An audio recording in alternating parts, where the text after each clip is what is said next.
अस्सलामु अलैकुम रहमतुल्लाहि व बरकातुहू। उम्मीद है कि आप हजरात खैर व आफियत से होंगे।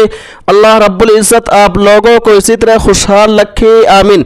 फतावा देवबंद 786 यूट्यूब चैनल में आपका खैर मकदम इस्तकबाल है। मेरे दोस्तों, अजान के बाद हाथ उठाकर दुआ करना चाहिए या बगैर हाथ उठा करके दुआ करना चाहिए? कुछ लोग कहते हैं कि हाथ उठा करके दुआ करना यह हदीस से साबित है।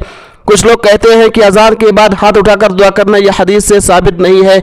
इस बारे में दारुल उलूम देवबंद का फतवा और उलमाए देवबंद क्या फरमाते हैं, आइए बगैर किसी तमहीद व ताखीर के जान लेते हैं, सुन लेते हैं। सवाल: अगर कोई शख्स अजान के बाद हाथ उठा के दुआ करे तो कैसा है, जायज़ है कि नहीं?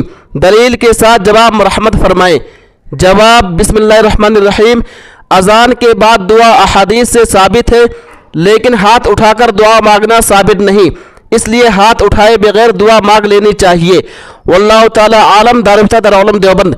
अब आइए फतावा बिन्नौरिया टाउन को देख लेते हैं, सुन लेते हैं। सवाल: कुछ लोग अजान के बाद हाथ उठाकर दुआ मांगते हैं, क्या ये सही है?